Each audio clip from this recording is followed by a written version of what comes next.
आइए हम कक्षा 10वीं के विषय गणित प्रश्नावली 8.1 प्रश्न 8 को देखते हैं। यदि 3 cot a बराबर 4 तो जांच कीजिए कि एक ऋण tan वर्ग a बटे एक धन tan वर्ग a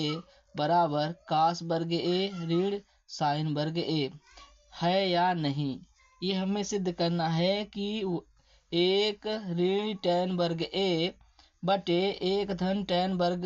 a बराबर cos वर्ग a ऋण sin वर्ग a, यही हमको सिद्ध करना है। तो हम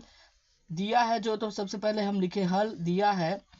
3 cot a बराबर 4, तो हम इसे ले जाएंगे उस पार, तो क्या हो जाएगा, बराबर के उस पार अगर ले जाते हैं तो cot a बराबर हो जाएगा, क्योंकि ये 3 है तो बटे में जाएगा तो 4 बटे 3 हो जाएगा।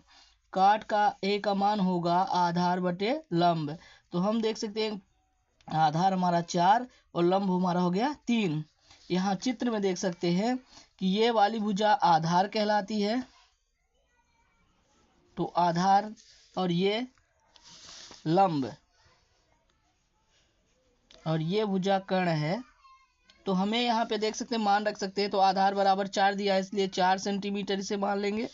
लंब हमें दिया है 3 सेंटीमीटर, इसलिए 3 सेंटीमीटर मान लेंगे। हमें कर्ण नहीं पता है, इसलिए यहाँ पे देखें पाइथागोरस प्रमेय से कर्ण का वर्ग बराबर लंब का वर्ग धन आधार का वर्ग। कर्ण नहीं है इसलिए हम कर्ण को लिख लेते हैं बराबर, लंब हमें दिया है 3 तो हम लिखेंगे 3 का वर्ग धन आधार दिया आधार हमें दिया है 4 तो 4 का वर्ग लिखेंगे। तो कर्ण का वर्ग बराबर, जैसे 3 का वर्ग किए तो 9 धन 4 का वर्ग किए तो 16,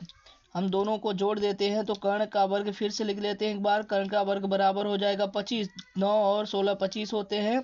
यहाँ पे देखते हैं तो फिर से एक बार लिख दिए कर्ण का वर्ग बराबर, तो 25 5 का वर्ग है इसलिए 5 का वर्ग कर दिए, दोनों वर्ग को हटा दिए तो कर्ण बराबर आ गया 5 सेंटीमीटर। तो यहाँ कर्ण बराबर आ गया 5 सेंटीमीटर।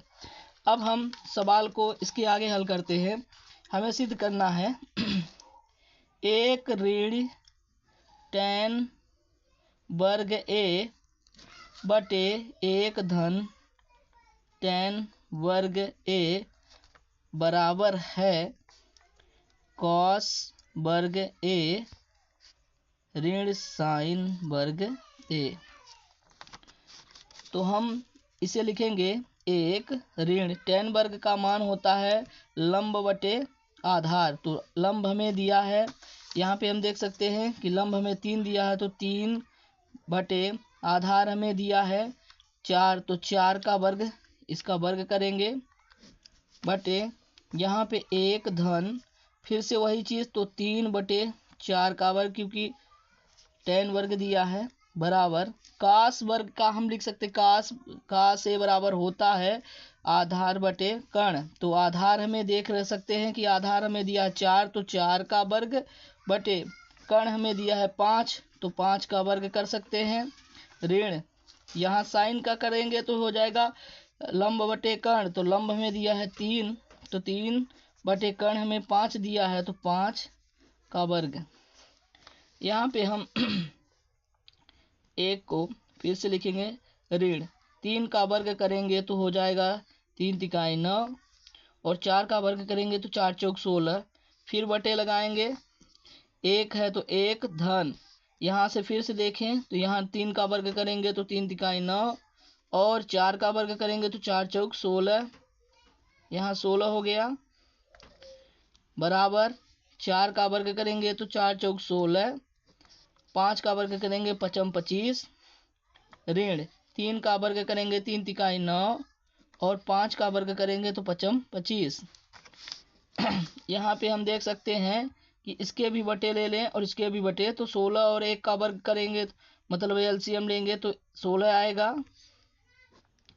इसके ऊपर, 1 में 16 का भाग देंगे तो 16, तो 16 ऋण 9 बटे, इसी तरह से यहाँ भी 16 धन 9 बटे 16 बराबर, यहाँ देखेंगे दोनों में हर बराबर होते हैं तो 25 ले लिए और जैसा है तो 16 ऋण 9, यहाँ 16 से 16 कैंसिल कर दिए तो बचा क्या 16 ऋण 9 बटे 16 धन 9 बराबर, यहाँ पे 16 में 9 निकल गई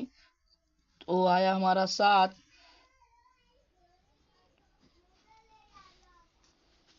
बटे 25। इसको हम आगे लिख सकते हैं, 16 में 9 निकल गया तो हमारा आया 7 बटे, और 16 और 9 जोड़ेंगे तो आ जाएगा 25 बराबर, ये आ गया 7 बटे 25, यानी दोनों ये इतना बराबर सिद्ध हुआ।